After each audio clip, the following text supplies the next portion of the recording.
Hello, everyone, to another episode of Trainwreckers. There's a bit of a we essentially had a botched session. Not too much interesting happened, and I will admit it's my fault. We spent a lot of time doing unnecessary and uninteresting stuff that D&D you got to do sometimes. Shopping, getting stuff like that. So what we've done is Ten and Shigen and Avai have composed essentially a summary of last session for you guys to listen to. All right.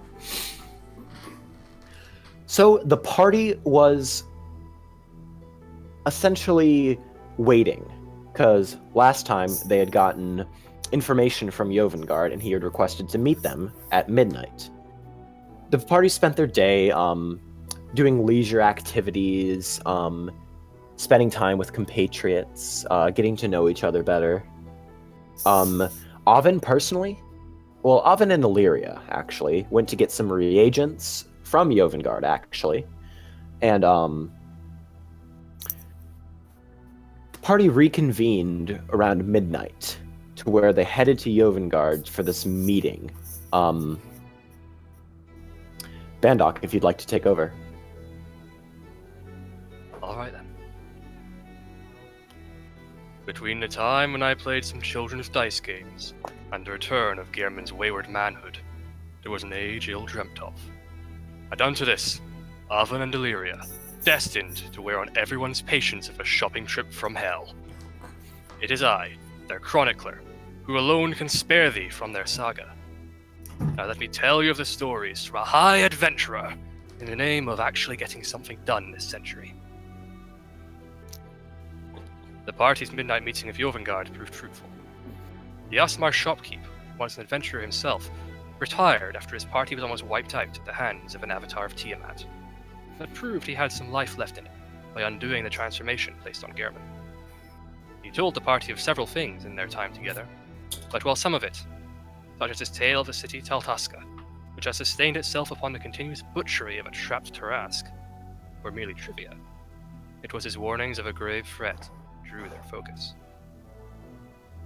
In days of yore, when the great dragons ruled over land and sky, there existed a great red dragon known as Tyrion the Tyrant. Even among the dragons he was old and powerful, but one day he became exceptional in another way. He became afraid. Unsure of the true cause, I may speculate that this great age brought with it a powerful madness, but the xenophobia of Tyrion is evident in his legacy.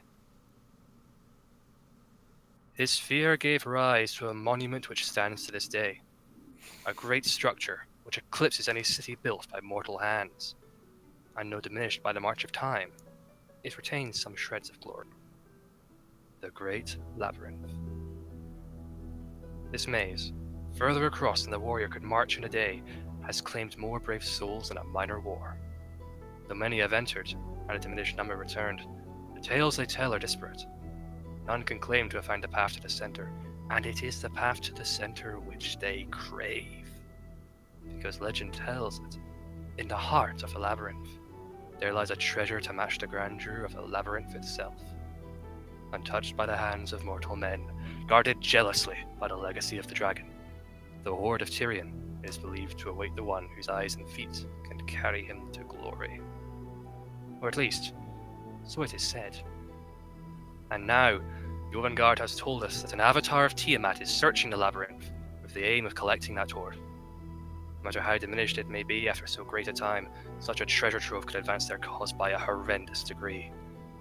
And now, despite Illyria's spirited attempts to murder the party through the mistreatment of magical artifacts or even mind-numbing boredom, they gather themselves, along with Jovengard and Gehrman's monk friend, Kiana, and prepare to enter the labyrinth in pursuit. Not much happened after the party finished their meeting with Jovengard. They went out and ran errands. Jovengard had given them 3 days to decide. Either way, he was traveling to the labyrinth himself. The party spent the first day gathering supplies and preparing, each individual member getting something of their own, with Illyria spending plenty of time to prepare in her own way. The ranger was gifted with a vision upon spending some time with one of her collectibles, a crystal ball, of one of her former lovers, or her former lover and husband, Osiris. Choosing not to share this vision with the party, Illyria then went to a shop, bought arrows and potions, failed several persuasion checks, and generally took up a lot of time. Anyway,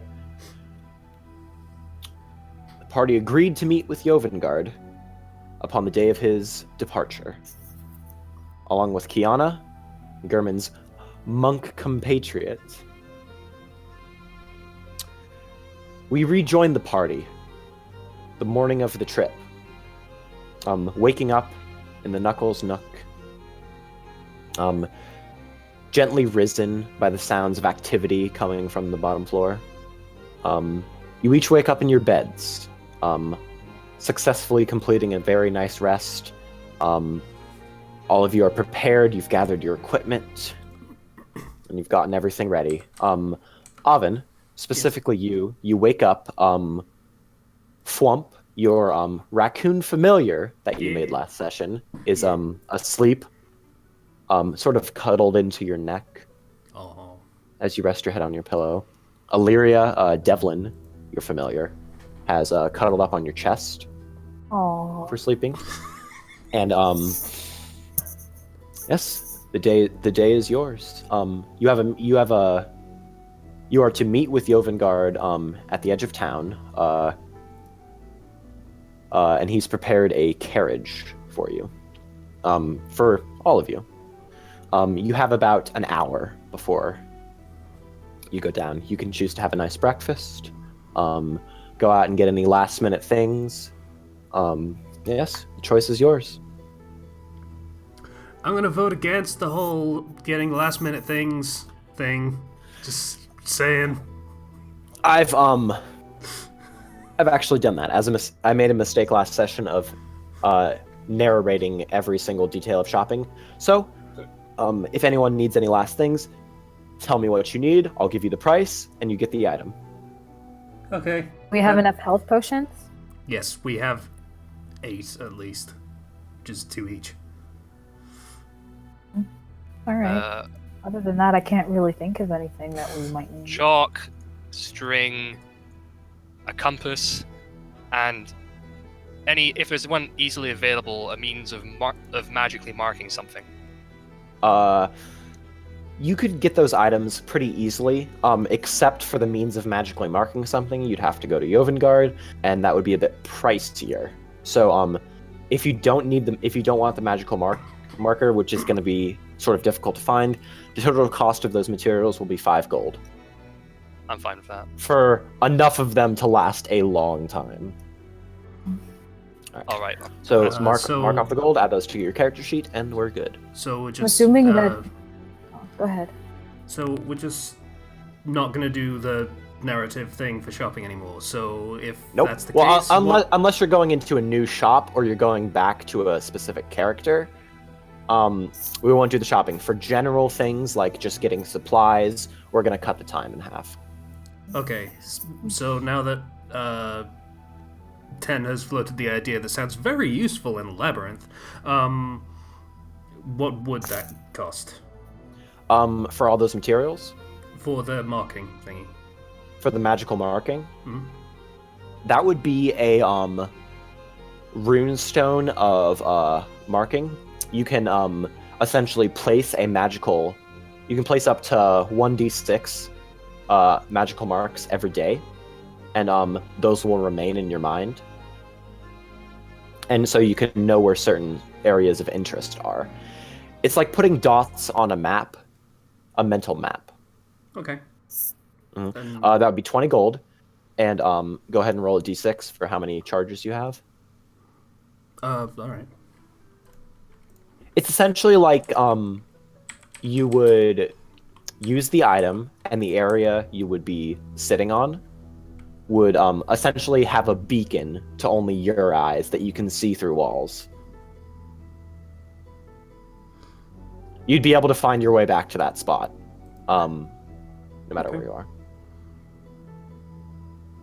And it's like a daily thing, and they just vanish after a day? You rolled really well for that. The D6 what determined how many total charges you have, and used charges stay until you decide to remove them. So you for the stone for the rest of the game, you have a total of 5 marks that you can put. For the rest of the game? For the rest of the game, total of 5. And you can dismiss them and place new ones at any time, but the only rule is you can only place a mark where you are standing. Okay, and... Okay, game is a very obscure term. Do you mean today's game, or do you mean the game as a whole? Just Game as a whole. Okay, fair enough. Alright. Anything else by anybody? No. I'd like to point out that already in my inventory, I have a tinderbox, a torch, a water skin, 50 feet of rope. You don't need to name everything in your inventory. Oh, but just any of that, I've got some. But I have nothing to add. Alright.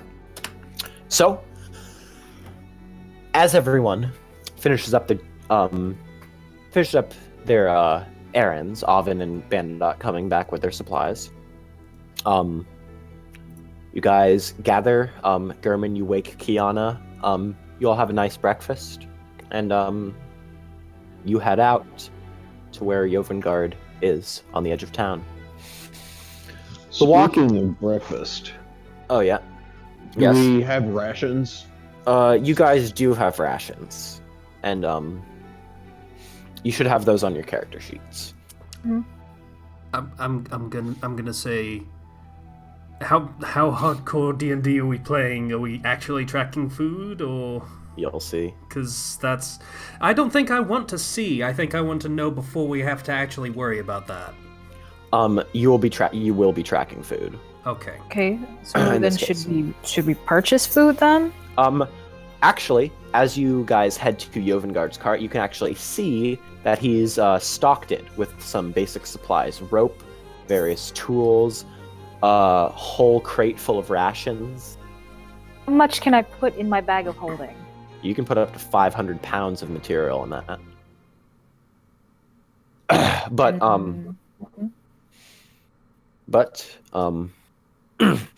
this is where we're getting into the role play now. And I do believe I need to change the music.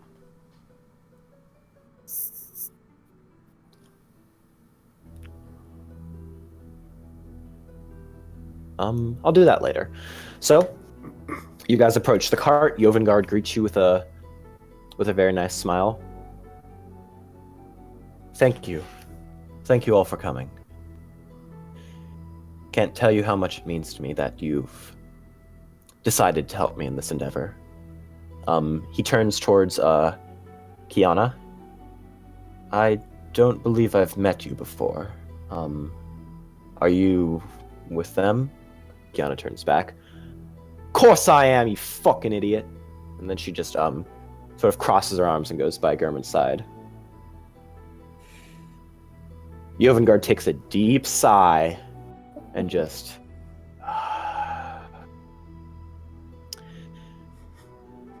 If you can handle yourself, fine. Well, shall we be off then?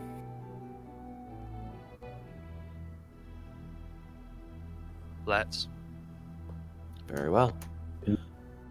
You all get into the cart. Jovengard driving it.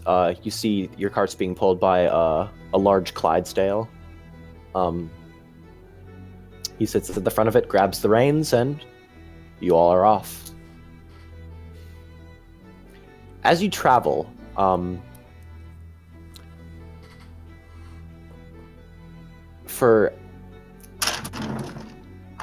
on. Okay. Nothing happens in your travels for about 5 hours. Very quickly, the town of Feywood fades over the horizon as you're traveling along a dirt path. You can see a forested area to your right. And if you peer far enough, you can actually see the ocean to your left. You're traveling along a coast. You eventually reach a fork in the road where the path splits. One path heading towards the ocean, the other heading further along the coast, and the other heading inland. Jovengard turns to the right and puts the carriage towards the path to the mainland, further away from the coast. It's a very long day of travel that you guys experience. You travel for about another 8 hours after that. The constant sitting started to make you feel uncomfortable, and you all make camp for the night, off to the side of the road near some trees. Oven, I assume you string up your alarms, everyone sends up their tets. Jovengard mutters a quick incantation and starts a fire. You crack open some rations, have a good time speaking with everyone. And you all are sitting around the fire. Jovengard sort of leans in closer and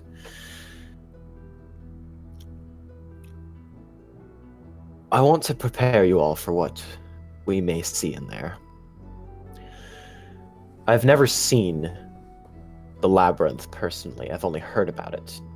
The entire maze is protected from any form of scrying through magical means.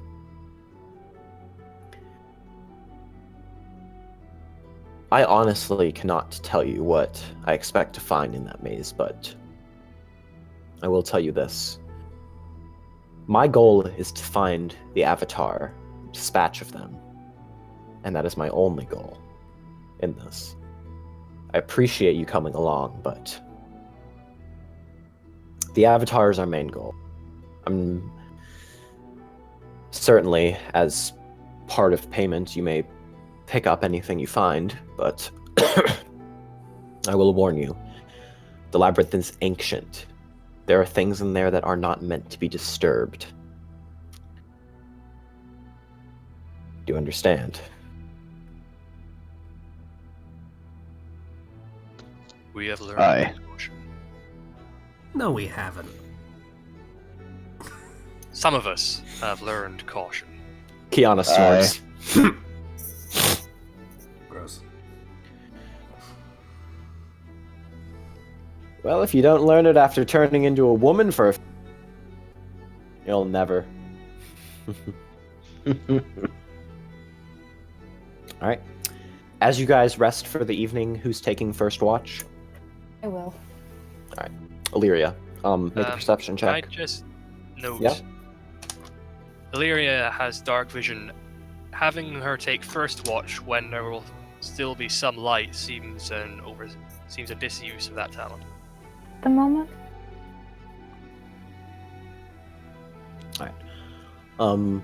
If I might, I'm going- suggest, For the sake of brevity, there's going to be one perception check made by one of you.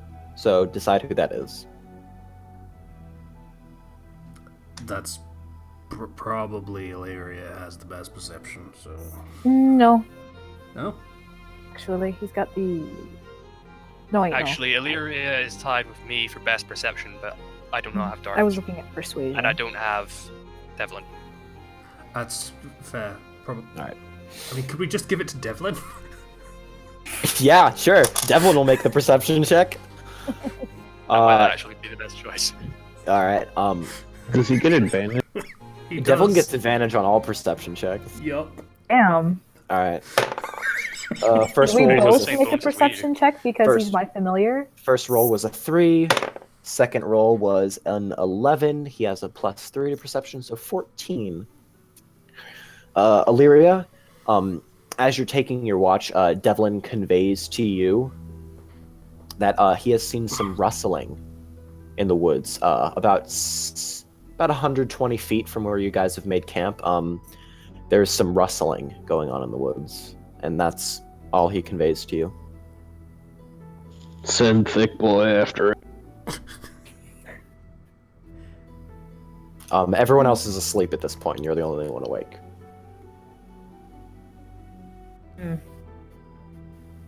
I don't want to move too far away from the party, so Don't want to send him to scout too close. Time to get my stick. Oh god. Very well. You grab your stick and if correct me if I'm wrong, you start heading towards the rustling. I also take can't pronounce it for the life of me. Just say spear. Spear. I'll take the spear with me as well. Okay. Grabbing your spear, you head towards the sound of the noise. What's your range of your dark vision? 60 feet. 60 feet. Make a perception check. You move about 40 feet towards the thing, and once you get within range of your dark vision. Mhm. And make sure you tell me the total. Okay.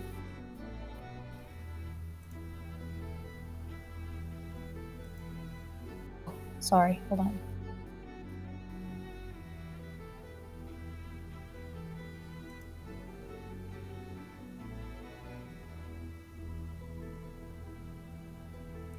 Here's 19. the total. You see peering into the darkness of the forest, you see a strangely large head. And then as the form starts to move, you see a large body.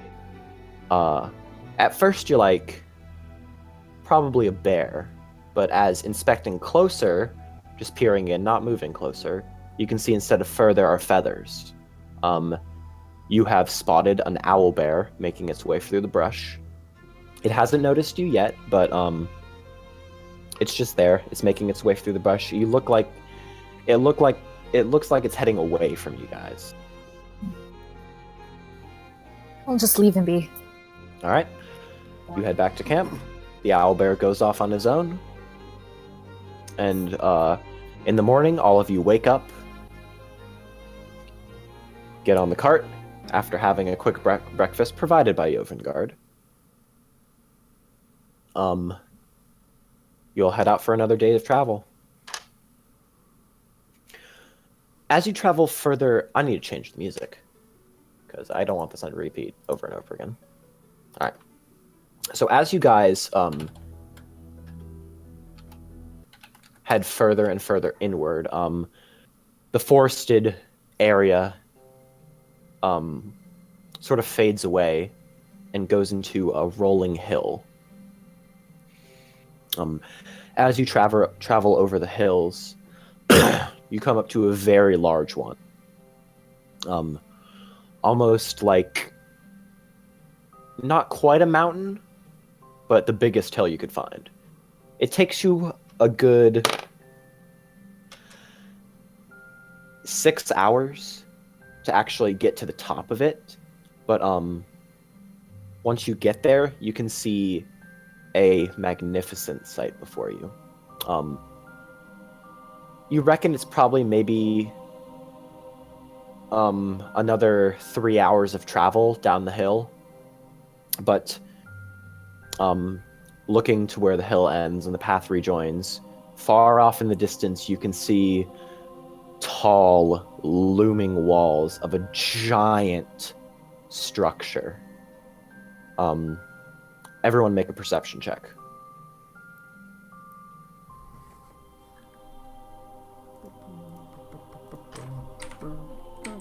$12. 12? Alright. One for me? Is it one for me? I think 18. it's one.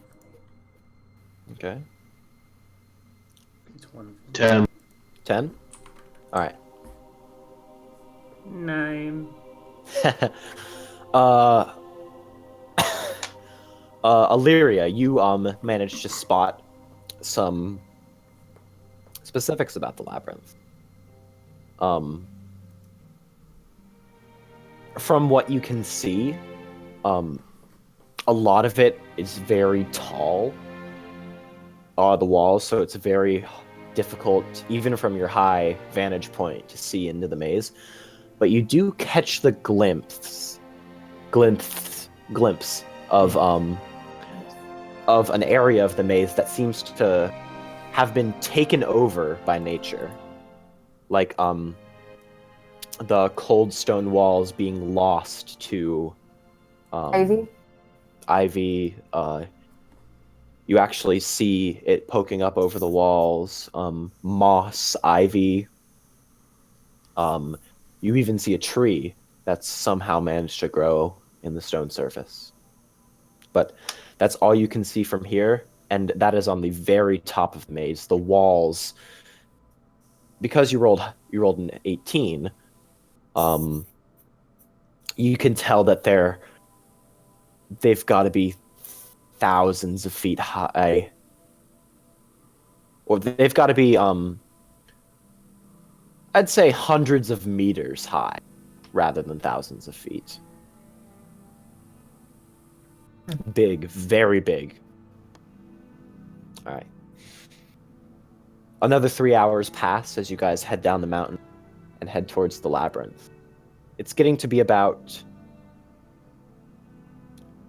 it's getting close to sundown of the second day of your traveling. And you've been making very good pace.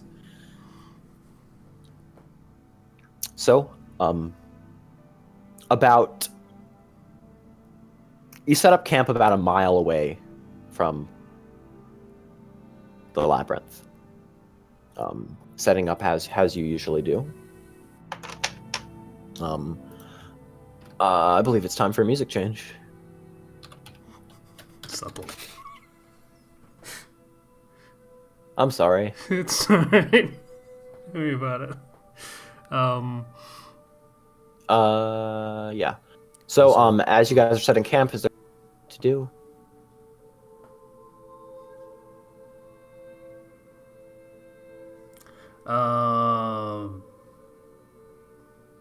Nothing springs to mind. Anyone?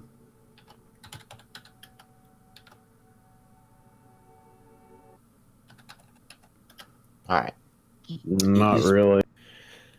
You spend your night getting sort of unrestful. You get rested, but it's uneasy. The daunting form of the labyrinth is unsettling to all of you, and you feel a sense that you might be out of your element in this point.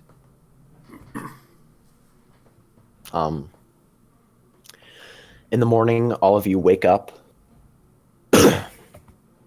gather your things. Jovengard actually pulls out a bag, and bag of holding. You recognize this music's way too daunting. It's fine. Yeah. Also, I don't know what your mic setup's like, but try not to cough into the mic. I'm trying not to either. Just like directly into it is probably not. Anyway, sorry. So, as you guys approach the entrance of the labyrinth, you can see the actual passageways are massive. Like, large enough that 20 people walking side by side could very easily fit through. The walls are titanic in nature. Standing right near the entrance, you can't even see the top.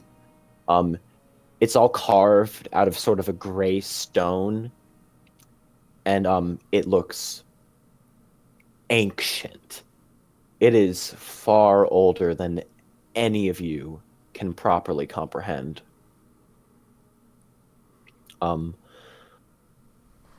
Actually looking into the labyrinth, you see the path, but it goes a bit too far in, and then you see it turn kind of further in. Jovengard finishes piling all of his supplies into a bag of holding. And, well,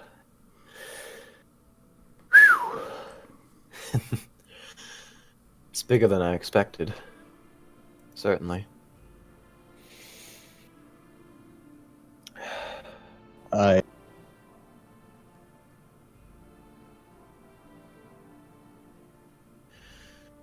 Well.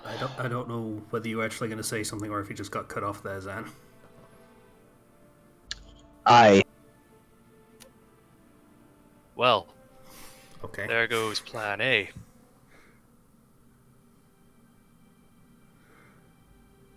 What was Plan A? Climb the walls. Honestly, I was expecting it to be covered underground or something. But yeah, I mean, if we had like a fly spell, we could probably just have. But no, well. I wonder how Uh, much fire it would take to melt that wall. Not enough. Considering who made it, probably more than a dragon could produce. Jovengard actually, as you say, fly spell, he turns to you. Actually, I do possess that in my repertoire. But I might as well try. And you see him perform an incantation, and then suddenly lift off the ground, levitating for a bit. Take care, Jovengard. The ones who built this place had wings as well. True, but I believe I will be fine. As he lifts up rather quickly, heading towards the top of the labyrinth. As he gets about halfway up it,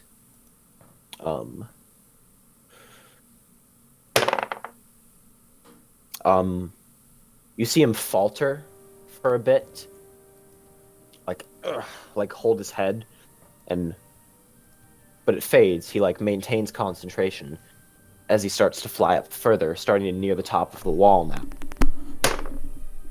What's his bonus to constitute? Nope. So, as he nears the top of the labyrinth, you see a flash of red energy from the tiny little dot of Jovengard, and then the dot starts to get bigger. And it starts to get bigger. Catch him. And you see Jovengard plummeting down from the top of the labyrinth. He needs to make a saving throw. He's getting faster and faster as he just keeps plummeting. He's very close to the end. He's going to cast fly again. Does he on not himself? have Featherfall? Alright. So, you see, quickly, he pulls out, a single feather from a component pouch, and, he suddenly stops in midair like he's been cushioned, like, whoosh, and then he slowly drifts to the ground. Well, that was quite a fright then. So, Seems top of the anti-magic labyrinth is up there, or something. definitely anti-magic. I assume that's what protects the labyrinth from being scryed upon. It started about halfway up the walls.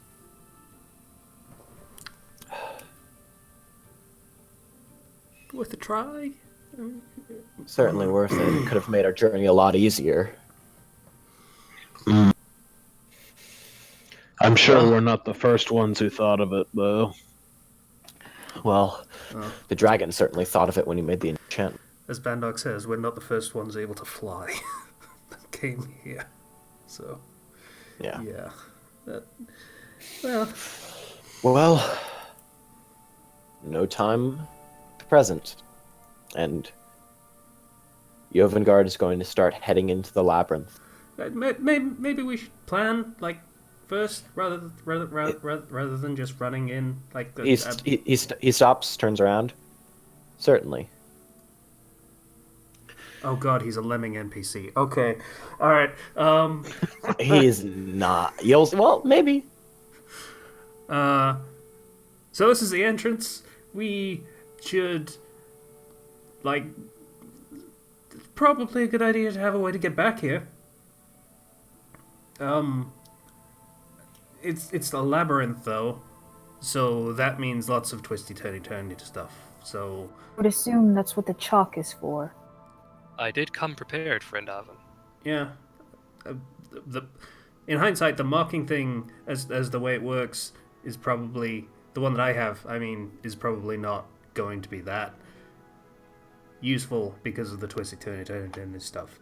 So That marking stone, Oven, it would be useful if you placed a mark at the center at least, so we know which direction to go should we be trapped in the maze. at the center. At the entrance, Oven. I was gonna say he said the center. Did I? Oops. Yeah. Yeah. I get. Yeah. Okay. Get a bearings at least, and at least that one I can get rid of. I'd like to keep these. They're kind of not nice, but sure.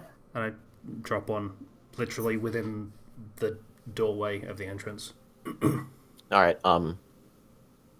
As you drop the runestone, it hits the floor and sort of kind of melts into it. But you see like a runic in carving on the ground, and you test it out for a bit. You close your eyes, focus, and you can feel that blip, and you know exactly where that point is. Weird, he says, and he just starts moving around it, just like, oh, it's like I'm constantly aware of it. Yeah. Kiana. What's Blondie doing over there? Kiana asks you. She just sees me waving my arms in the air for no reason. He'll get used to it. He's a little weird. Okay, while we're standing here, I'm going to get the compass bearing for the entrance and make a note of it. Okay. Looking into the labyrinth and looking at your compass, the entrance way into the labyrinth is south. You are currently at the northernmost point of the labyrinth. And going in would be heading south.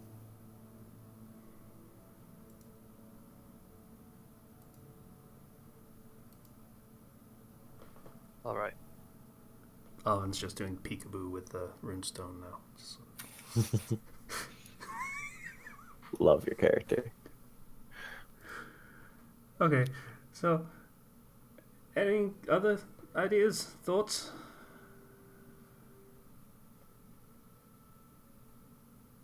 If you can, an alarm spell at the entrance might not be amiss. I could do that. All right. What's your spell save DC, Oven? My spell save DC? It says 13. All right. So, you set up your small silver string with your bell for your alarm spell. And yes, you have an alarm if anyone goes into the entrance. Cool. All right. How big is the labyrinth? From what you've heard, it's about the size of a metropolis city. Alright, so We larger probably than a aren't going to mile, move say. far enough. We probably aren't going to get that far before the alarm spell expires. I don't think they do expire. 8 hours. Oh, yeah. Okay. Huh. So in hindsight, Ross had to fucking go back into the house and re-up those every... Oh, weird. That was Ross, very meticulous.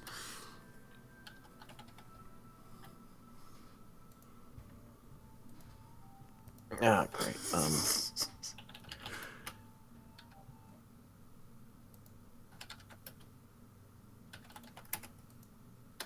The bot sucks.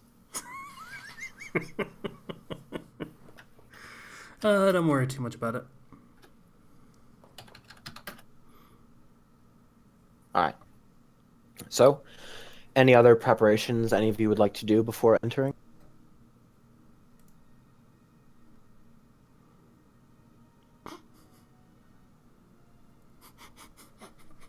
Thank you, Zan. That's great. All right. Very yeah. Anybody want to do anything before you guys enter?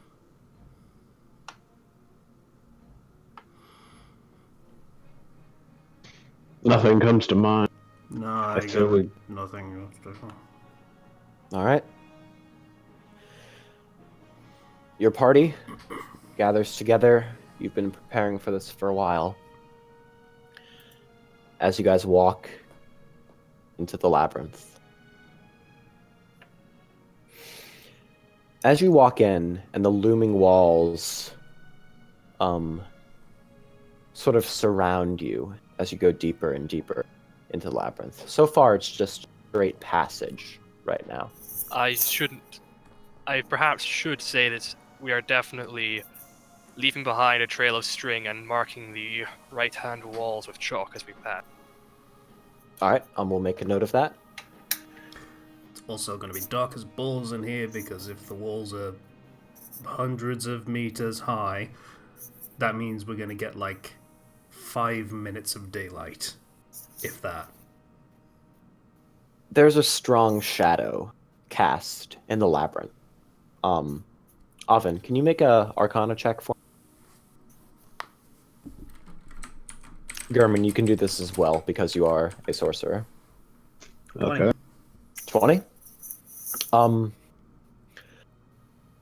Despite you being human and you not having the advantage of dark vision, you can still see in the labyrinth, despite everything being cast by shadow. You can pick out details, and you get the sense that inside the labyrinth, night and day seem to pass normally. But if the daytime is very, but imagine like a day that has just been all day thunderstorming, about that dark in the labyrinth. So it's an affirmative action labyrinth. Novel. Yeah, okay. I made that joke. I'll own it, even Yes, though no one you- laughed. Yes, you did. No one laughs. It wasn't funny. Let's go. It was funny. Anyway. A for effort. Yeah. All right. You guys head through the passage, and you see the actual walls start to widen a bit. The path you're walking on almost increases in size as you enter what looks like to be a sort of medium-sized room in the labyrinth. Peering further beyond, you can see what looks like a doorway that opens up into an even larger room that has another doorway and then a passage that ends in a wall. And as you walk closer to this and start to enter the rather large open area, you can see that forward the path turns left. Okay. Narration minimized, because this is a labyrinth, we probably need to remember those stuff. So brass tacks, there was what? There was what, and what? All right. There was about a medium-sized open walked into, which led into an actual large, almost courtyard-like room. That's about that would be about the size of a football stadium, let's say. Actually, no, not stadium, field. And when you actually enter this room, you see something in the middle of it, which looks like a shrine. Looking at the shrine, it appears to be a large statue of a red dragon. And you all know that this is a statue of Tyrion the Tyrant.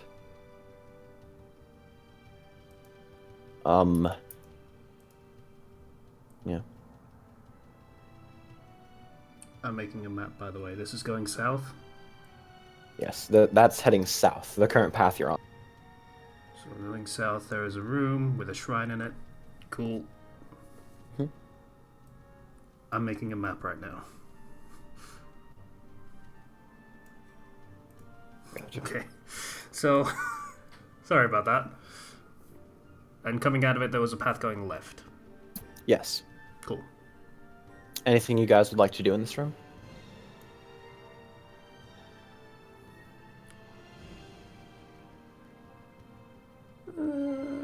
How about looking at the statue and not touching it at all? Sure, make an investigation check.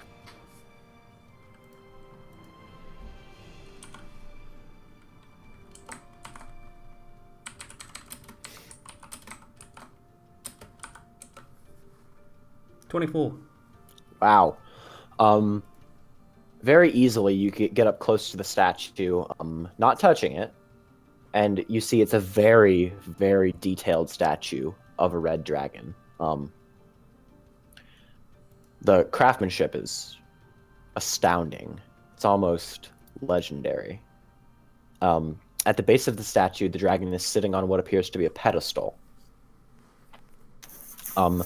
At the base of this pedestal, you see a large amount of script. Do you speak Draconic? I No. think German does. I do. I'm pretty sure. All right. Oven, you don't know what it means. German, you walk up to it, and you're because of your Draconic heritage, you're able to translate it pretty easily. It states,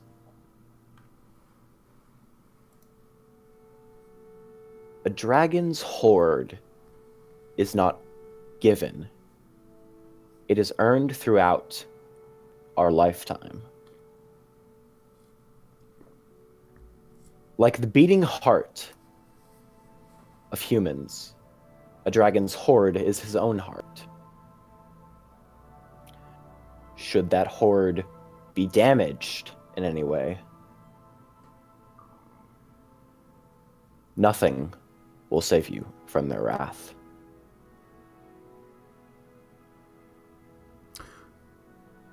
So the dragon dude, is he dead? Just checking in advance. Make a history check. Oh, All of us, or just Avon? Just Oven. Oven has good history, so that's fine. I keep forgetting I took that skill. 24 again. Also, that's in the 24. wrong channel. Whoops. All right, I'll take that roll anyway. From your knowledge and training and your time spent in libraries, you've picked up a good bit of history. And a little bit about that was about the time dragons used to rule. From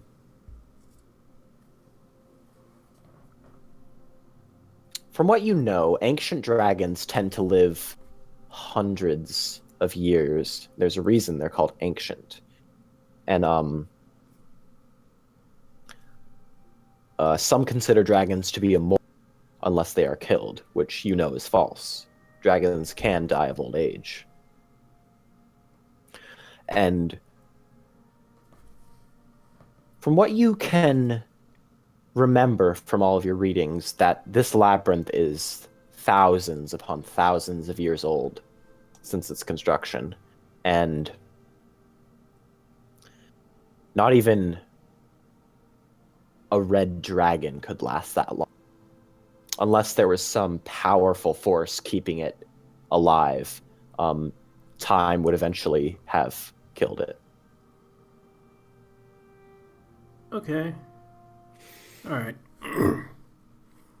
Even if he's dead, his magic has lived on, so I wouldn't put it past this dragon to have trapped all of his treasure to the nine.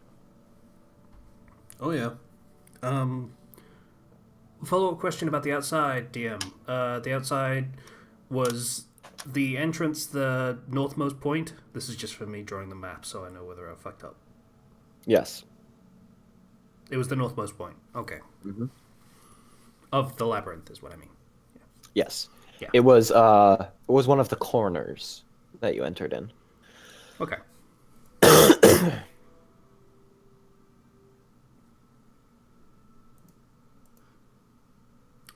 Top left-hand corner.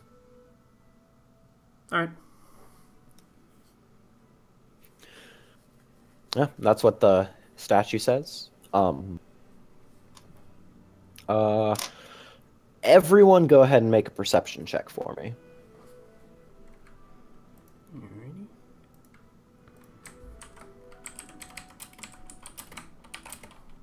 Six. 8. It's a statue, man, Doc. It's a statue. It has wings. Kind of hard to see things through the darkness. 22. 22. Fuck. 16. All right. Illyria and Gurman, as you look on down further into the labyrinth, looking at the path that sharply turns to the left, you can see the stone begin to change from the sort of gray exterior that it was. Just leave it. It's fine. I don't control the music. I actually do control the music, but I can't control the fucking playlist. And So- the fact the Elder Scrolls has very good music. You're not wrong. Still copyright. Yeah, I'm gonna pause the music for now. If they have a problem, they'll more likely mute it than, like, Bethesda are usually okay about that sort of thing. Of course, that wouldn't be an issue at all for a podcast. Yeah. Anyway, But It doesn't get YouTube can cases mute sued. music specifically and then just leave other audio alone. That's a thing it can do. It's kind of convenient. So I wouldn't trust YouTube to open a can of baked beans that was already you'd open. be surprised. I've had it done to some of our videos before. Like Pokemon Let's Play, I would use like anime sound. I know I'm derailing the show a little bit, but this is, yeah, like from the Pokemon anime, we use music, and they just cut that shit out. But our talking was just perfectly fine. Just stayed normal. So don't worry about it.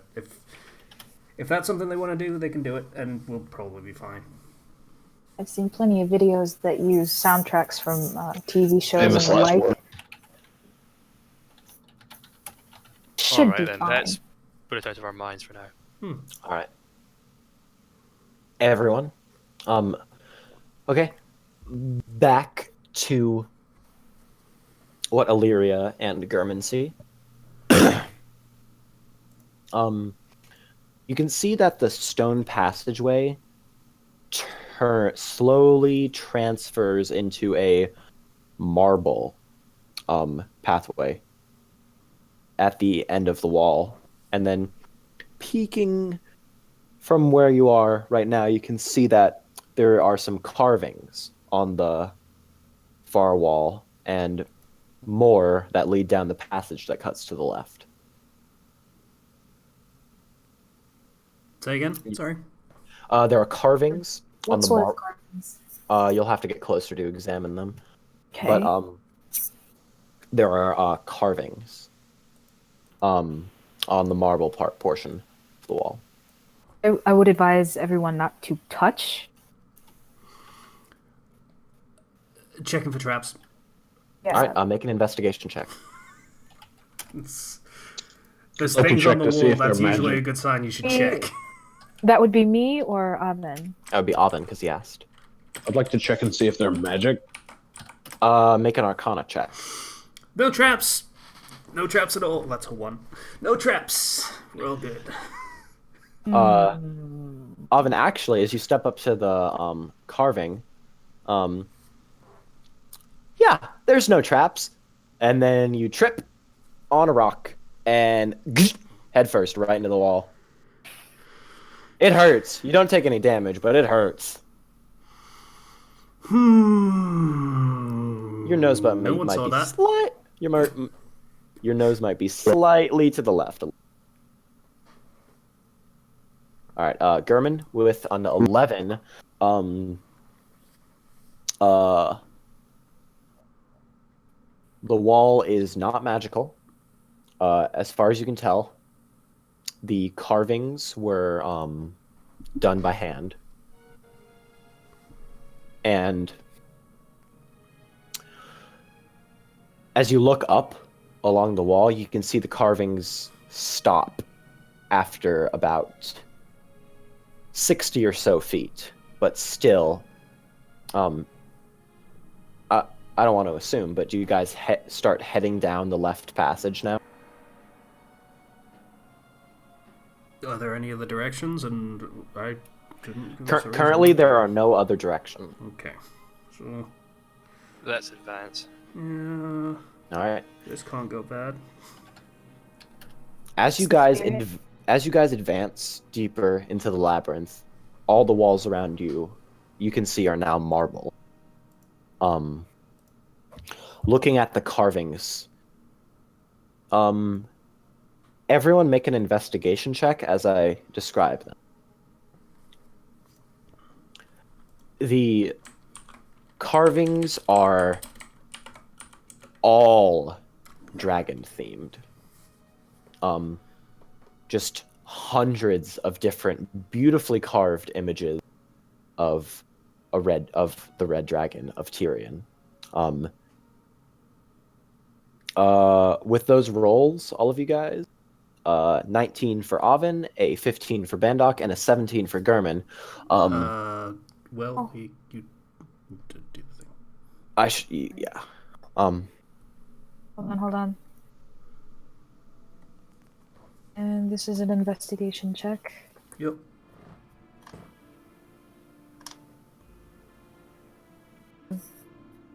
And all of the carvings are about Tyrion. Every single one, whether that be images of him towering over hordes of slaves, or him striking down other dragons. 60 feet straight up, the entire wall is blanketed with these carvings. One that stands out to you is it's very meta, actually.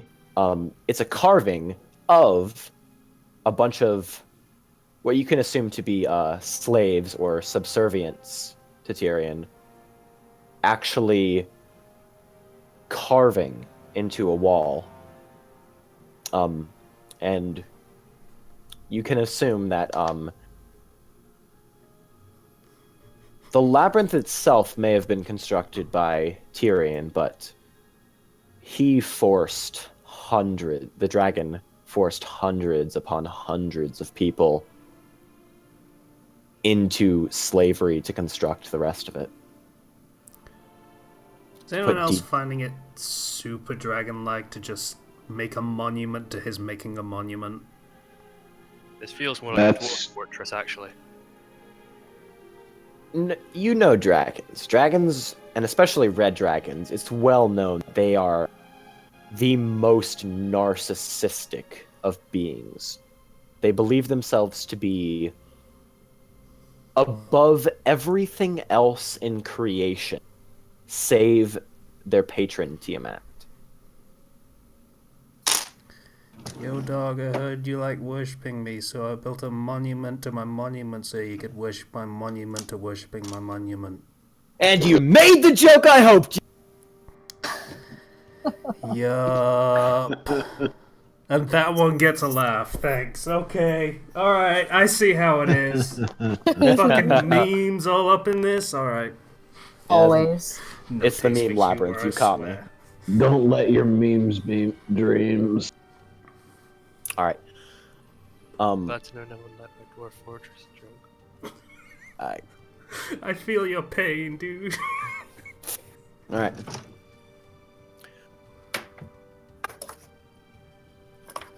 Alright.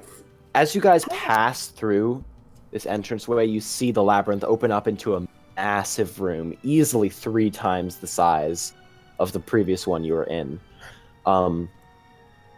Immediately, you notice that there are three other passages. There is one that is adjacent to the way you came in, and that leads towards the west. There's four. Dang, I forgot that.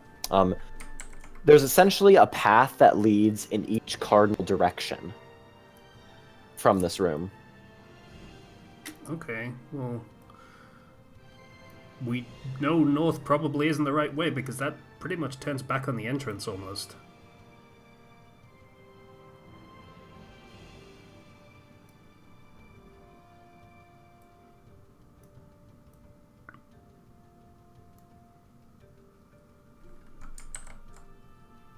Is there anything you'd like to do in this room? Is there anything of interest in here? Make a perception check.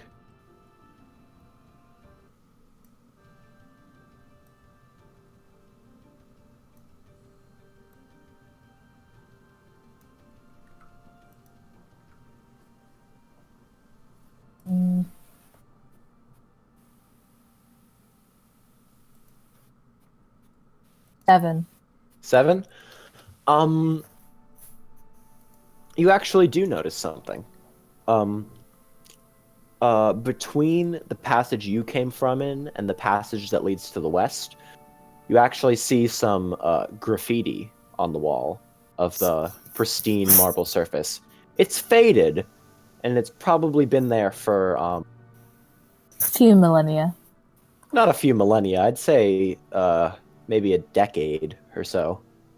Recent in terms of the grand scheme of things, Okay. but you managed to figure out that it is a drawing of essentially a minotaur on the wall. Minotaur? A minotaur, yes. Huh. Question, so there were 3 other exits from this room? There were 3 other passages from Yeah. the room. Actually, there were 4 total, 4 total. excluding the one you came from. There was one that seemed to lead toward the north, the east, the south, and the west. Okay. So there's 2 exits to the west then, because we came in from the west. I mean, We if you're came assuming in from the east. you came in from the north. No, we came in through the entrance through the north, then went straight through, which would be going south, and turning left, which would take us east. Which means the exit that we just came through from this room would be to the west. It would be. Yes. What are Jovengard and Kiana doing right now? Jovengard is inspecting some of the carvings on the wall, and as you actually look around for him, you see other things of graffiti, and you're relatively actually just make a general intelligence check for me, whoever's inspecting. That would be you. Because in this room, there's a lot of graffiti on these walls, covering what would have been more narcissistic carvings of Tyrion. Ooh. 4. It's graffiti, Illyria, as far as you're concerned. There doesn't seem to be any greater meaning behind it. Anyone else want to make the check? Sure. All right, go ahead. It's just straight intelligence. While he's doing that, just to double check, there are 4 exits to this room. In total, no exclusions, there are 4. Yes? There are 5 total, 5. Okay, so there's 2 to the west. including the one you came in. So there's 2 to the west. Yes. Cool. Bandok with a 16. Pretty close to, actually, not really close together. Oh, Gurman with a 17. All right. The two of you pretty easily managed to figure out that whoever put this graffiti here, and looking at more of it, you can determine that this was done by probably an adventuring party who had come into the labyrinth. You see a visage of a sort of rough-looking human, a bandana tied around his head, holding a sword, big cocky smile on his face. You see a picture of a lizard folk wearing a sort of hooded cloak holding a dagger. Looking back at the sort of faded Minotaur picture, you can see it was clad in some sort of armor. You also see the picture of you see graffiti of a female dwarf, a warhammer on her back, and just two middle fingers out, probably flipping off the labyrinth itself. And you can determine that this graffiti was done by an adventuring party that previously came here. Saga? What'd you say? Saga? What? Is it He's Saga? asking if the dwarf shown is the bartender from Saga. the. Oga? Make an investigation check. Oh. Should I make the joke? No, I'll pass on that one. Yeah, it's probably just for the best. You should never not make the joke.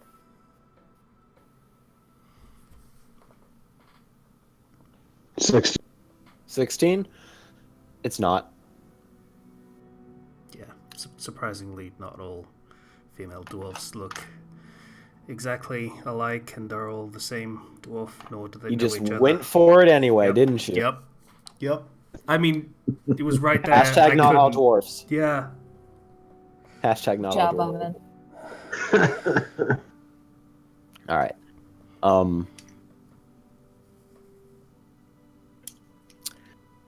So yeah, anything else you would like to do? Keon is just sort of looking at the female dwarf with the middle fingers and is like, that's funny. Jovengard's inspecting some of the carvings beneath the graffiti, trying to see if there's anything that they may have covered up. Behind Kihana, Arvin is just exaggeratedly rolling his eyes at her, finding amusement in that. What's his investigation? Wow, that's a 17 for Joven. So he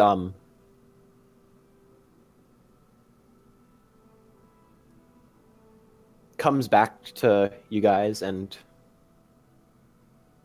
from what I can tell, whoever this adventuring party was, they deliberately covered up some information that was carved in. Best I can tell, he points to the pathway that goes towards the north and goes, best I can tell, that way is a dead end, but it ends in a room that might be of interest to you all. Far as I can tell, it's a possible treasure room in the labyrinth, or, and he looks again, or maybe some sort of abandoned camp. It's hard to tell.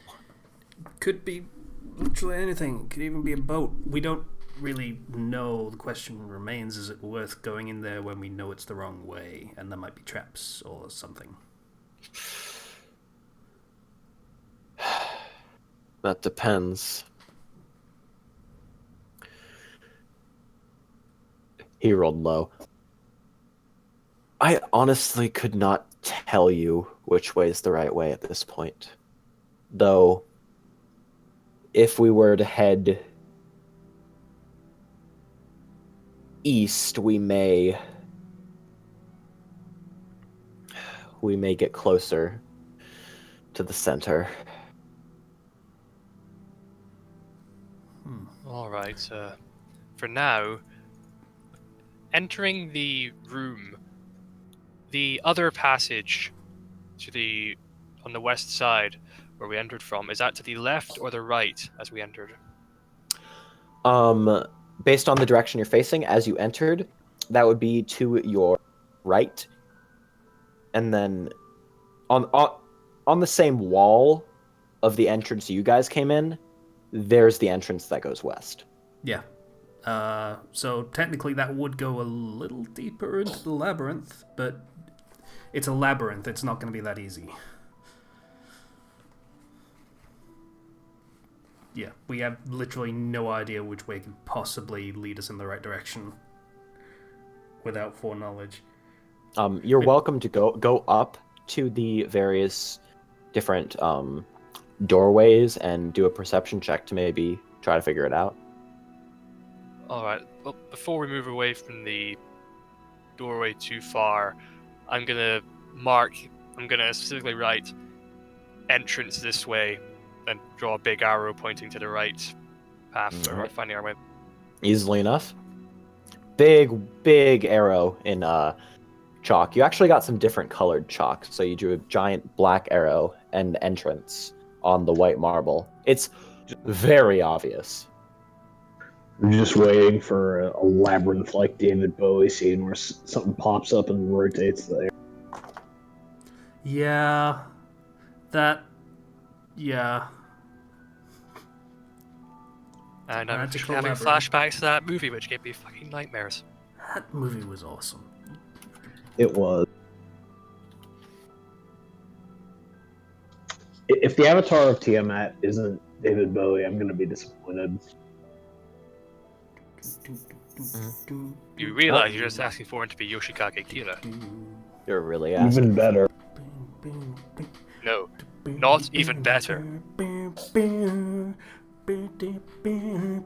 David Bowie, but he acts like Megumin and uses explosion magic. Oh dear. Please cease. So, what are you all going to do? Okay, we know north is the wrong way. Votes on going north. Kiana raises her hand. Yeah, Arvin does the same. The supplies would be nice, and maybe they left some there if it was a camp. Maybe if it wasn't a camp, I don't know. Treasure. There are If it was familiars if to it was scout? marked as a treasure room, then it's almost certainly a trap. If it was marked as a treasure room, if it wasn't marked as a treasure, this is the first room in the labyrinth. Someone's probably robbed it already. It's easy pickings. Yes, but He's not why wrong. would they go out of their way to mark it as a treasure room, knowing that other adventurers may come in here through this direction? Insight check. Oh, They do what? an Insight check on the wall. Sure, go Why ahead. they- why Trying to they would- discern why it would be that. Okay. Go for it, dude. Who's rolling it? Okay, Honey. fair enough. Nice. So,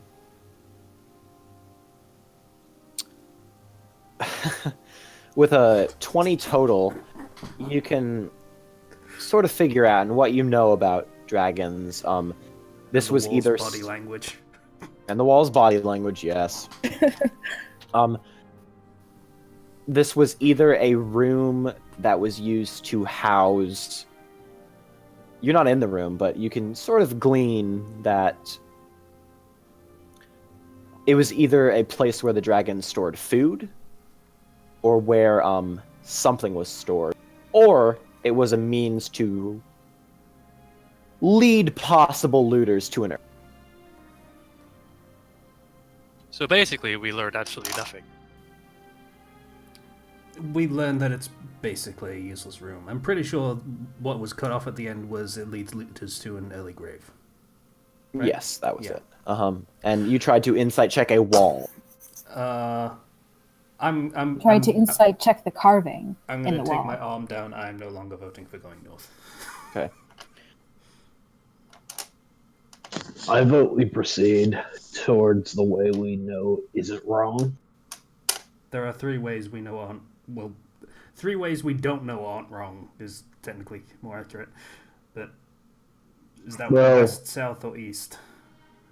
Wouldn't south probably be towards the center of that labyrinth. Which Possible way did we come in from? north. The entrance. The We west. came in from north. You came in from the northwest entrance. Okay. You said Oh. it was the north entrance, you motherfucker. I literally asked, "Is this the northmost point?" And you went, "Yeah." So Then south would seem the most logical option. you haven't got it's the center we're going for. Yes, that's the end goal. Well, I suppose the Avatar is our end goal, which Yeah, actually makes it more difficult. But they'd be going for the center, so we should be going for the center. Yes. we certainly should be going for the center, because I was hoping to cut them off before they even got there, but they've had weeks of a head start. But the center is the best option should we want to catch them. I would say trying to find a moving target in a labyrinth is probably not the best of ideas, but yeah, Certainly not. yeah. So south goes in the right direction, west goes kind of in the right direction, east goes probably in the wrong direction. But again, labyrinth. Our best options are most likely either the south or east, in my opinion.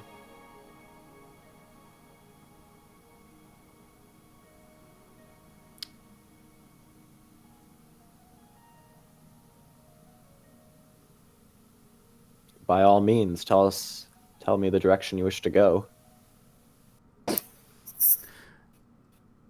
Okay, put it to a vote. Okay, I look down each of the passages south and east. Like Make- just What without does South and east? Yovengard think? Make 2 perception checks. Jovengard says go south or east, and he doesn't know which. But those are his guesses. While Arvin's doing that, Bandork's going to roll a 6-sided die. All right.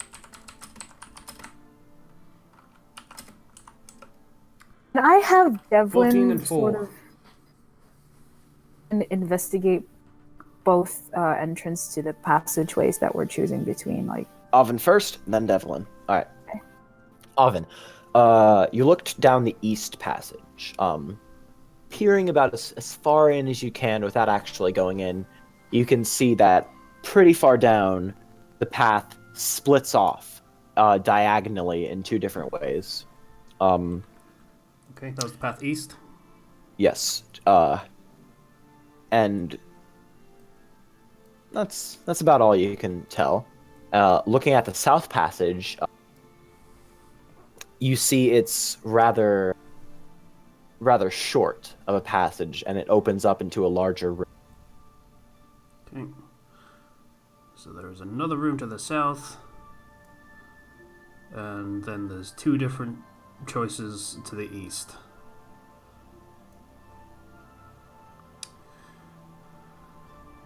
Okay, who wants to have this argument immediately after having this one?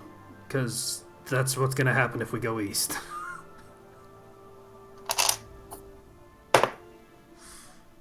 Illyria, Devlin, wow.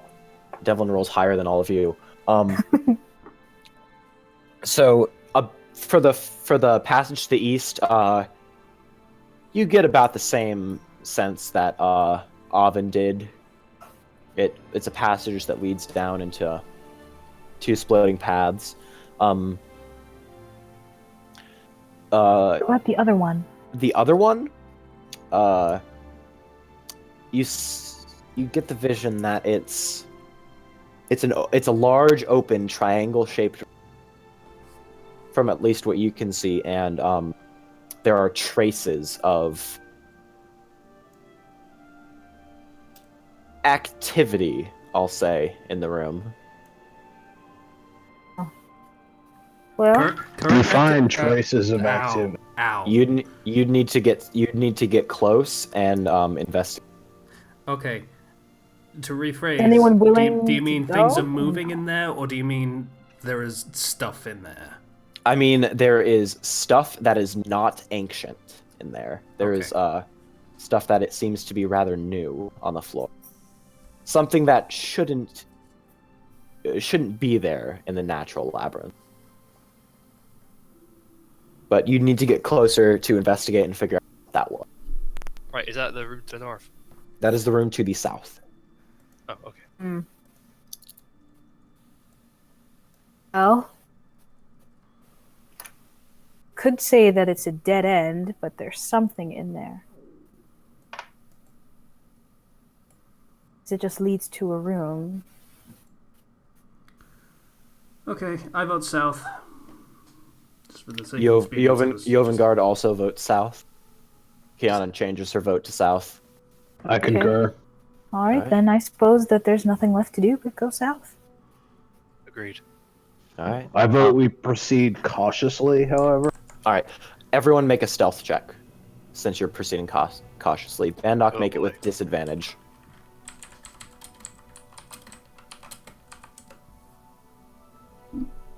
Eight. Hey guys, this is definitely the way. Let's go! And Okay, that's absolutely not what he's saying, but oh damn, the Fuck. intent I is rolled the clear. same thing twice. 8. Wow. We No some one loud got motherfucker. over 10.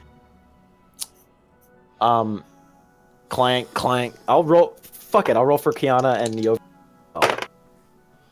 A 12 and a natural 20. Wow. who rolled a natural Who got the 20? Kiana.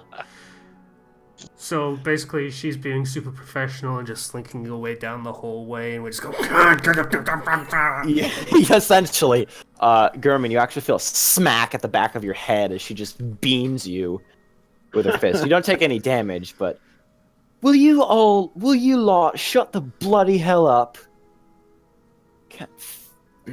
Yeah, no, you Well, rolled now low I'm just enough being that... noisy out of spite, so you know. All right. As you guys enter, you see those traces of activity. Illyria and Bandok make investigation checks. Okay.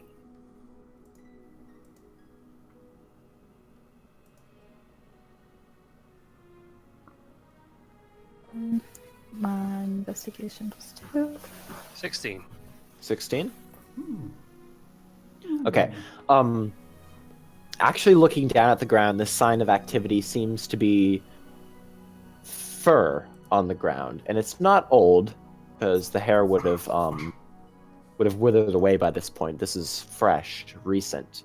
It's almost oily black fur, and looking at it, it feels sort of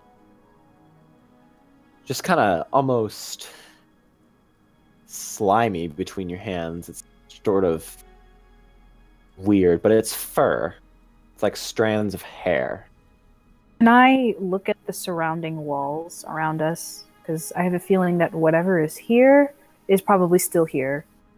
Make a perception check of the room.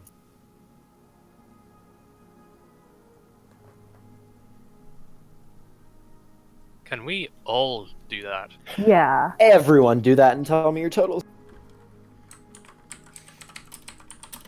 16.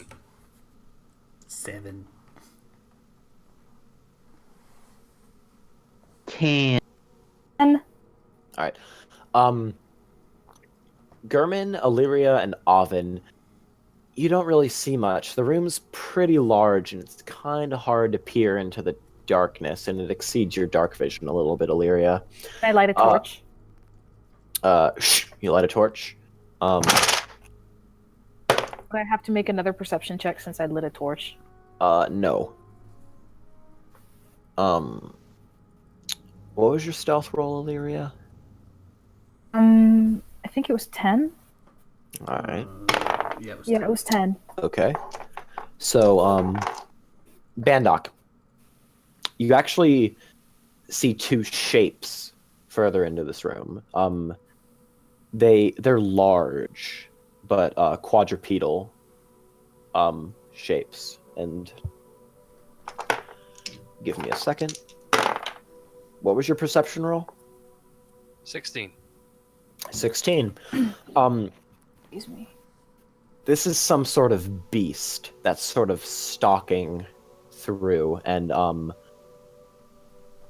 sort of weird. It's like a mix between a panther and something else. And there's two of them. You see this long, sleek, black shape just sort of full of muscle. It's very large, about the size of a tiger.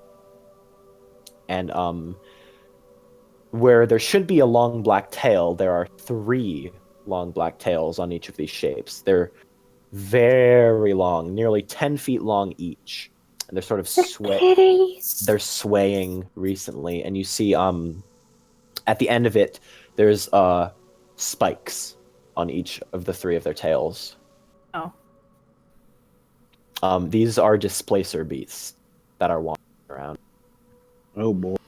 Or what? Displacer beasts. Oh. Okay, I just looked it up. Damn.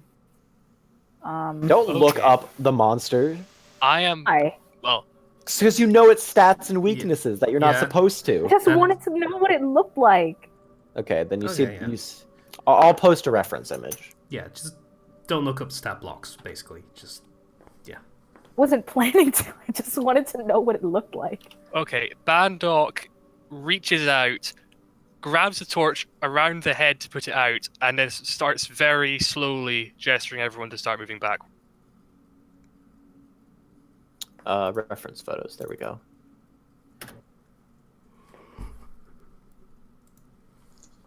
Scary still ugly. kitty. No, not a good kitty.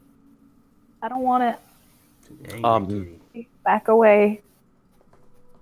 As you put the torch out and start moving back, make a intelligence check, just a general intelligence check for me, Bandok. Oh, just So- Bandok. Okay. So, 9. Alvin would like to tell him, depending on his role, whether he figures it out. He does not. Bandok, you're like, there's something that Displacer Beast did. Can't remember it. I was gonna more importantly say, it's a cat. They can see in the dark.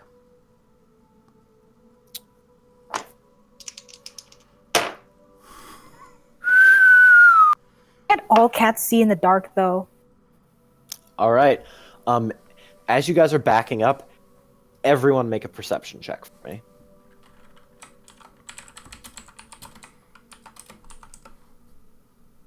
17. 17. 16. Damn. Good job. I am rolling a First lot good of roll. 16 tonight. 16. 8. Um, Sad face. Ouch. you guys keep your eyes on the two shapes of the displacer beasts. As you What start about German? Not German. Jovengard and Jovengard is backing up along with you. He's he looks like he has a spell prepared, but he's not sure if he's super ready to engage quite yet. And Kiana is, well, she rolled a natural 20 on stealth. We don't know where she is. Yeah, but she is being very stealthy right now Yeah. and quiet. She's like sticking to the shadows along the side of the wall, slowly backing up. As you guys pass the cusp of where the passageway turned into the big what you all failed to remember before is that displacer beasts, the reason they're called displacer beasts is because they have the power to create magical illusion to make them appear to be standing somewhere else. oh shit. And as you pass through the doorway, 2 shapes that you also failed to notice dart down from the walls, both aiming at Jovengard, Oh no. with advantage because he's surprised. Right? Oh no, Vanguard. The first attack misses. That one hits. They make 2 each, so another 2. Okay, so only one of them hit, but Jovengard takes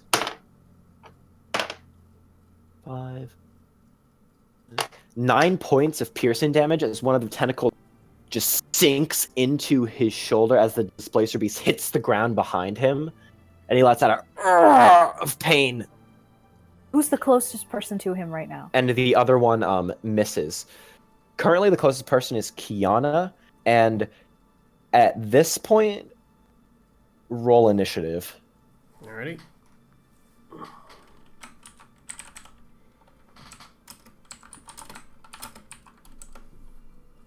Twelve.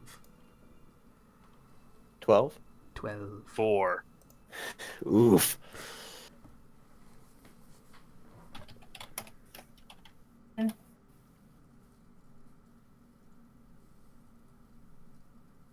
I'm trying to find 4.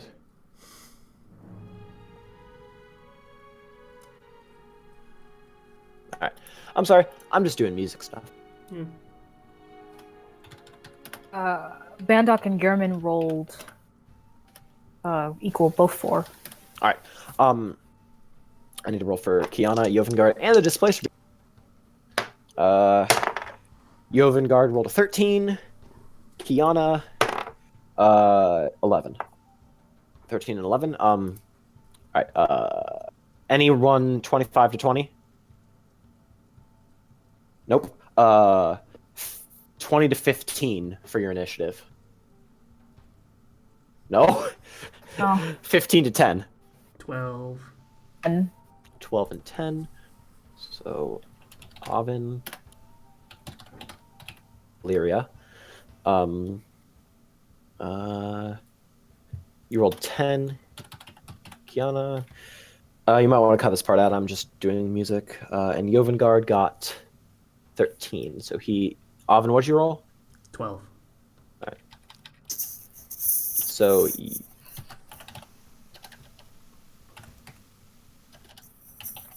Alright, 10 to 5.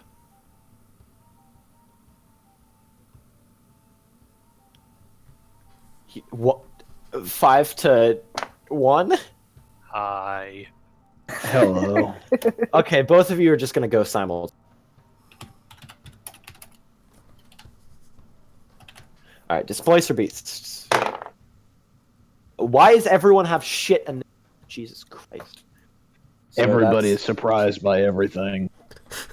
Oh god, Oven, did I just attack them? Oh, what Oven, did I even do?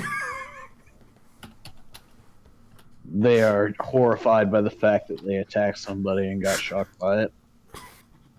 Oh no, I'm a pacifist displacer beast. What have I done? Well, I've already committed. Might as well.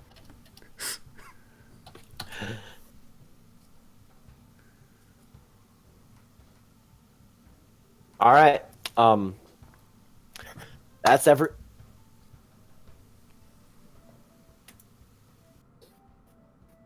Okay, this music needs to change right now.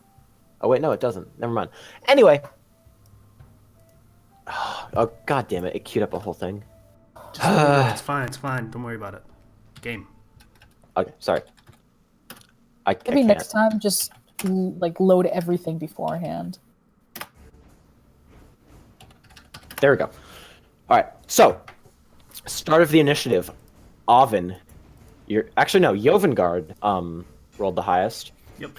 So he's going to back away from the displacer beast, moving more towards the center of the map. It does get an attack of opportunity on him, which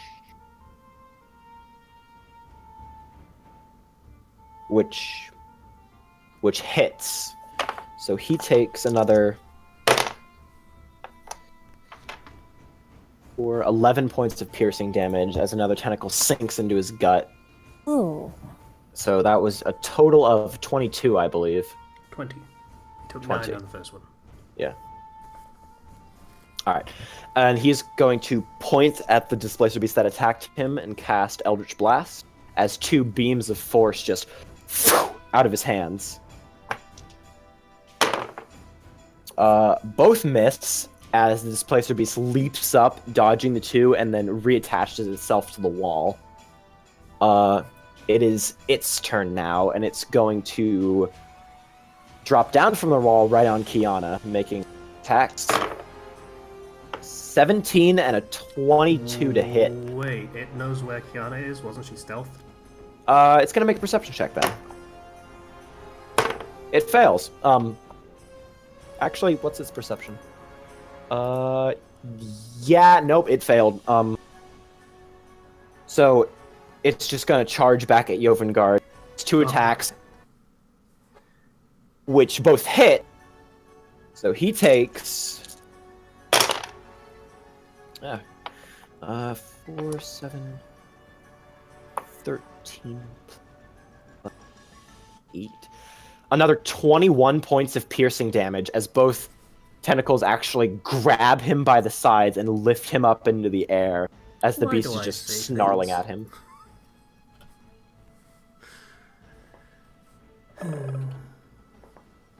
Jeez. He's looking very rough. He's bleeding very heavily. Oven, you're up. Okay. I'm reminding myself what spells I have right now. Oh, Mage Also Armor. That would have been a good idea back when we first came in. Also, guys, we do need to go through this combat pretty quickly, so prepare what you're going to do, because I need to be out of here before 4. Okay. Right, okay. Are these things, like, in a certain area? Are they close together? One is dropped down in front of you, snarling, and the other one is currently has Jovengard grabbed against the wall. Okay, fuck it. Magic Missile, the one that's got Jovengard. Alright, roll your damage. That's 1d4 plus 1. There's 3 of those, right? Mm-hmm.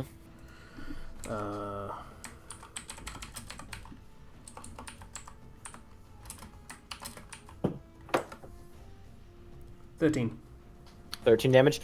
As the missiles just slam into each one of the tentacles, the Displacer Beast drops Jovengard and just towards you, Oven. Hello. That brings us to the second Displacer Beast. Gurman, you see, you turn around and you see 2 tentacles coming at you as it's ran up to you and is going for an attack. Well, going for 2 attacks. Do I get an attack of opportunity, or? It's entering your melee range, not leaving. Okay. Alright. Actually, it's not even in range. It has a range of 10 feet. Tentacles. Okay, first one misses as you just manage to duck out of the way as it sails over your head. The second one embeds itself into your thigh, dealing 12 points of piercing damage. I'd like to take a reaction. Okay, what are you doing? I'm going to cast Hellish Rebuke as a second level spell in response to taking damage. Alright.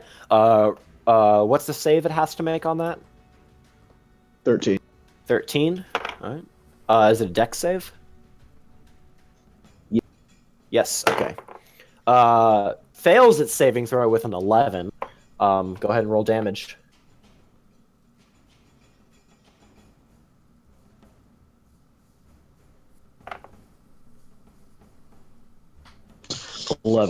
Nice. As you see the tentacle sink into his thigh, and there's just a burning light of golden energy as whoosh, just flames burst around Gurman, just searing the tentacle so badly as it backs up a bit from you. Kiana's up next, and she's going to go and make 2 unarmed strikes against the one that went against Jovengard. First one hits, second one misses. She does 7 points of bludgeoning damage to the one that's squared up with Jovengard. Illyria, your turn. Okay. I will cast Hunter's Mark on the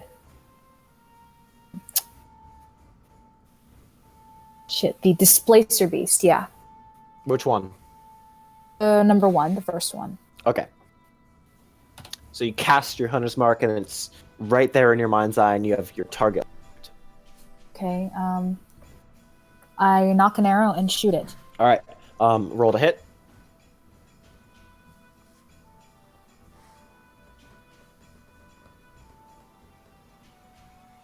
A moment.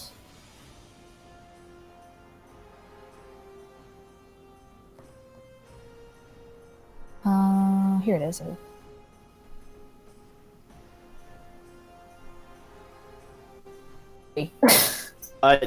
Even with your attack bonus, the arrow just goes off to the side and embeds itself in the stone wall.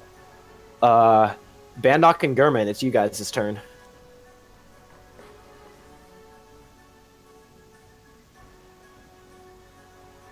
All right.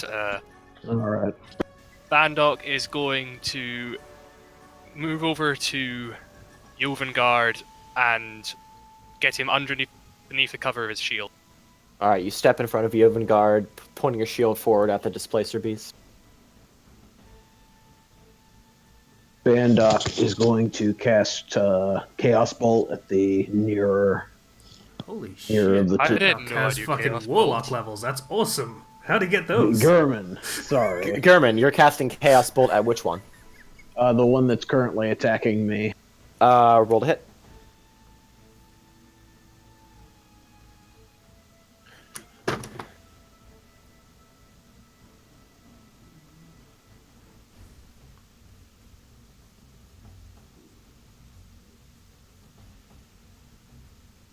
$14. 14. That hits. Go ahead and roll damage.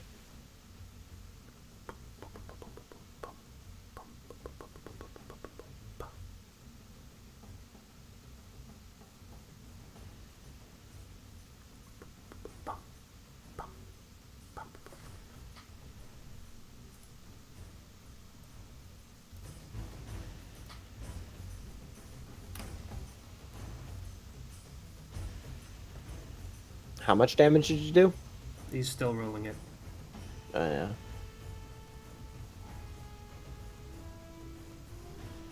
Total of 10, and I can pick between.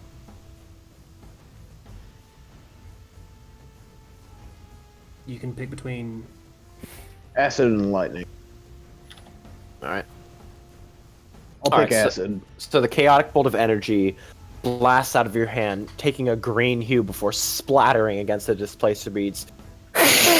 As you see part of its fur begins to singe off from the acid. Benok, you doing anything? Give me just a second here.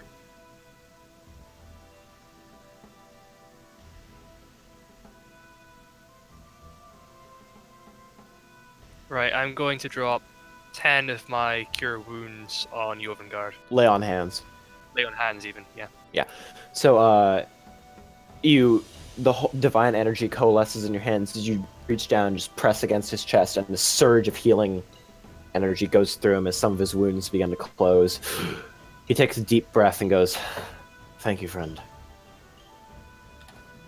Alright. Back up to the start of the initiative. Jovengard's up. He is going to... Man, what is he going to do? He's going to point at the Displacer Beast that you are currently squaring off against, Bandok, and cast Sacred Flame. Okay, the Displacer Beast fails at saving throw. And it takes 11 points of radiant damage as just this white-hot fire just appears on its back and just wrecks the skin there. How much was that? 11? Alright. Alright, now it's that Displacer Beast's turns, and it sees this big giant Goliath. and he's gonna attack him. What's your armor class? 21. Well, both attacks miss as you just take your shield of missile attraction and just deflect both of them. I'm using my normal shield at the moment, Oh, never mind then. Sorry. which You take actually has the same armor class. you take your shield and just deflect both of the strikes. Oven, you're up. Could I get both of the Displacer Beasts in a Burning Hands without hitting Jovengard? You could not get them both in a burning hands. You could get one in them. Okay. In that case, All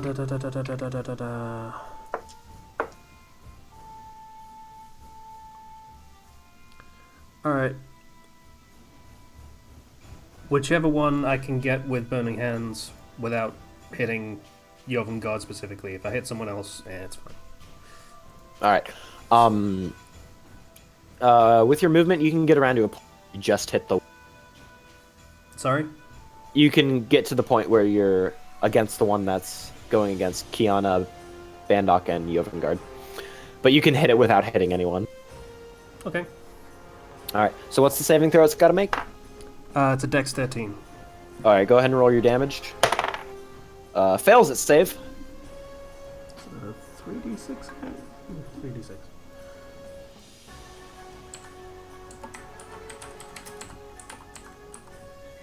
So what attack was that again? That was Burning burning hands. 5. 2 Oops. ones. Ooh. That sucks. All right. The second displacer beast is the one that's going against Gurman is going to back up, and suddenly, whoosh, you see two displacer beasts where one once stood. As they charge forward towards you, Illyria, their forms constantly shifting and changing. It's going to make 2 attacks against you. And this is the first one. This is the second one. Okay. What's your AC? 16, right? It misses both strikes again as you manage to nimbly dodge. I'm sorry, which did Avon target? Oven targeted the first one. The second one targeted Illyria. Alright. Kiana's up, and she is going to do what she does best and unarmed strike the first one. That hits. Bonus action, she's going to spend a key point and do Flurry of Blows. One of those attacks hit. So that's okay. Kiana does a total of. Hold on, I fucked that up. Total of 12 points of bludgeoning damage to the first one, as she just punches it 2 more times in its face. All right, Illyria, you're up. Okay. My hunter's mark is still cast on the first displacer beast, right? It is. Okay. I will. A fire arrow. Okay. And shoot it at the first displacer beast. Okay. So go ahead and make your attack roll, and mark off the fire arrow. Okay.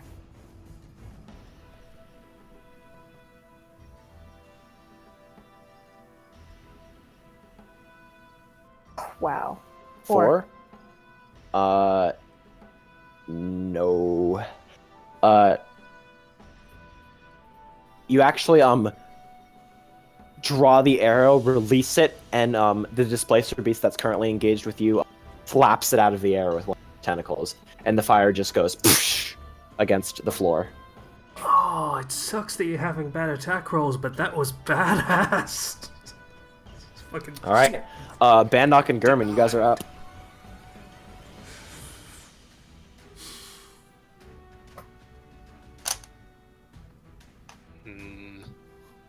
For the sake of this, we'll say Bandok and then Gurman. All right. I've got Eldritch Blast, right? You do.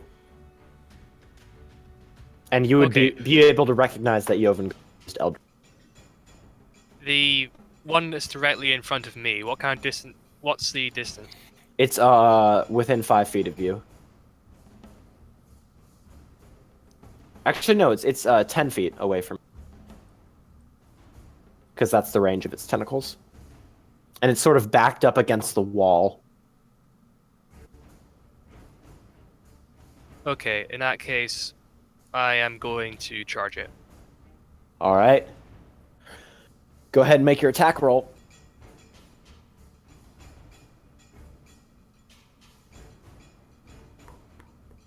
Now, what's my to hit with shield again? It is your strength plus your proficiency bonus.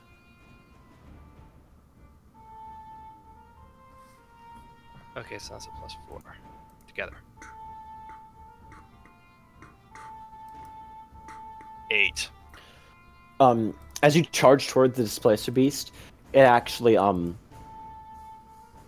ducks and uses one of its tentacles to trip you.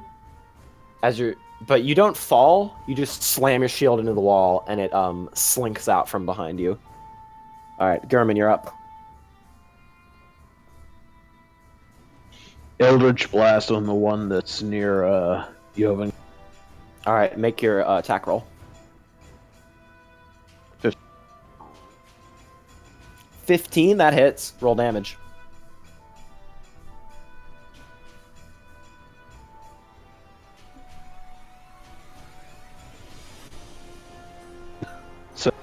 All right, 7 points of damage as the Eldritch Blast slams into the side of this displacer beast, knocking it away from the group. And you see Jovengard whip around to you and give you the look of... This look. You can't exactly place it at the moment because of combat, but he gives you a look. All right, back up to the start of the initiative. It's Jovengard. Jovengard is going to run over to you, Gurman, and cast Cure Wounds at level 3. So you instantly regain 4, 5. You regain 9 hit points as he casts the spell on you and whispers in your ear, "You and I will have words later." And then he turns back to the displacer beast. I know. All right.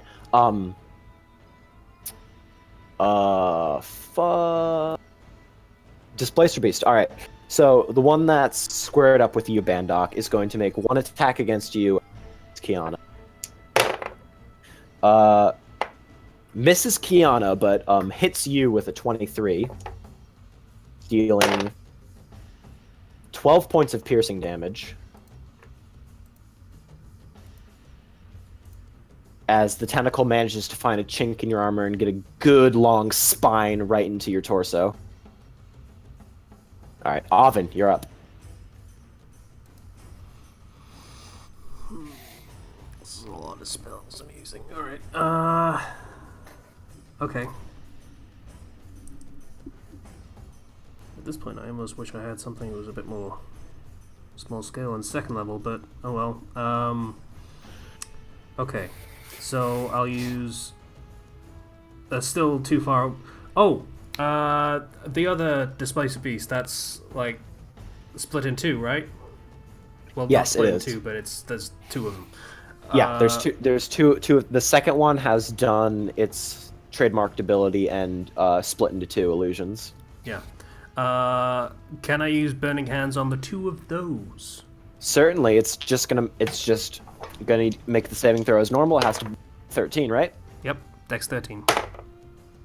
Makes it. Go ahead and roll damage. Actually, it has an ability. Don't roll damage, because. All right. So as you cast the Burning Hands on it, you see the actual physical form shift to the side, and the illusion get taken up in the flames, and then it reappears. And yeah, Wait, what? What just happened? it has evasion. Oh, okay. So second displacer beast the one that you just tried to attack, is going to turn towards you, Oven, because you just tried to shoot it with fire. It's going to charge at you and make 2 strikes. Illyria, you get an attack of opportunity. What's your armor number class? 2 doing? 16 is my armor class. No, Oven, what's your armor class? 13 currently. 13. It just misses both strikes against you. That's lucky. As both of them go at your legs, and you actually jump up and do splits as they go under you. You're like, whoo! Okay. Dude, I don't know what I'm doing. He's dexterous, it works. Yeah. Illyria, make your attack of opportunity if you'd like to take it. I would like to take it, yes. All right, I'll let you do it with your longbow because it's running. Okay, so I will... It's going out of range, so yeah, you can do that. Makes sense. Mm-hmm. 15? That hits. Go ahead and roll damage. Do.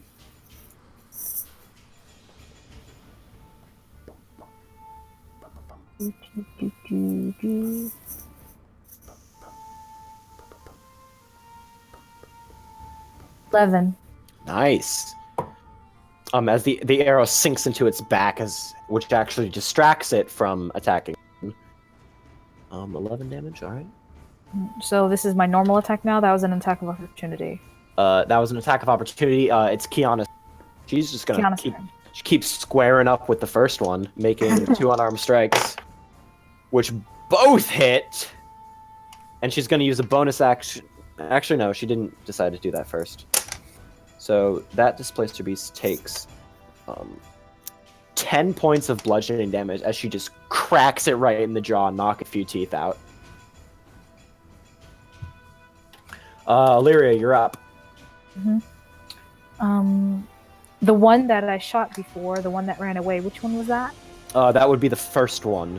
Okay, so the one that ran... Actually, no, that would be the second one that ran away.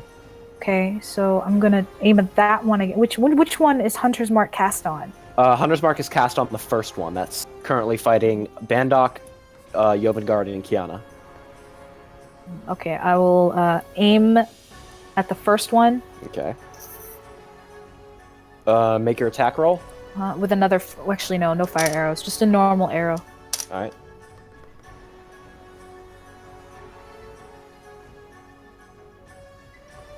Going nuts on that flute.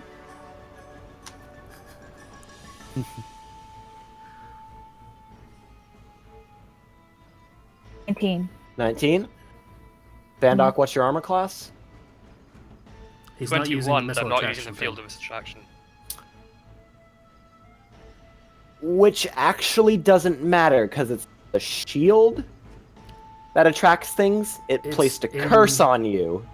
Okay. He's not using it. And is he? specifically stated in the item. It's Item not even description. on him anymore. Doesn't have it. We got rid of it, remember?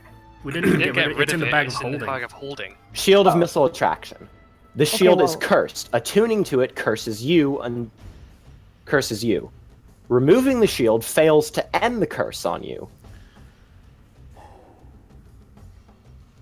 Why are we just discovering this right now? Because the conditions weren't met for this to happen until now. Bandok, you actually... He didn't even have it on him. It's Man. you feel an arrow just ping off your armor as you look back, and from what you can assume, Illyria just tried to shoot you.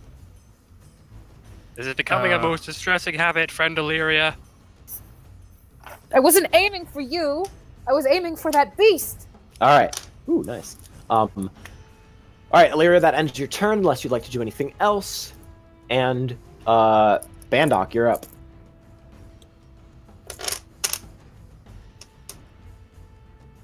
Alrighty then.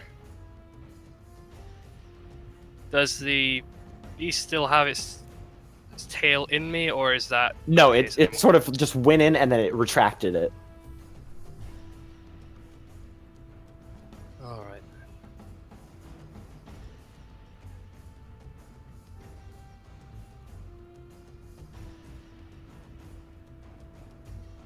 Alright. I am going to cast one of my spells. All right, what are you casting? Command. All right, let me look at the spell real quick. All right. It needs to make a wisdom save.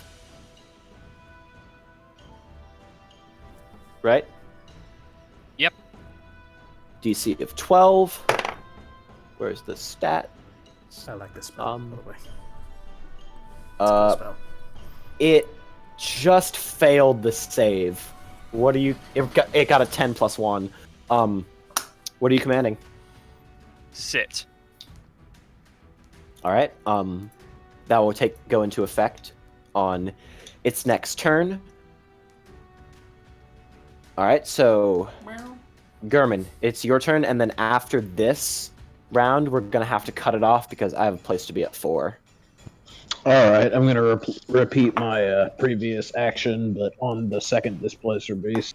All right. Go ahead and make your attack roll with disadvantage because it's currently in its shifting form. Oh, okay.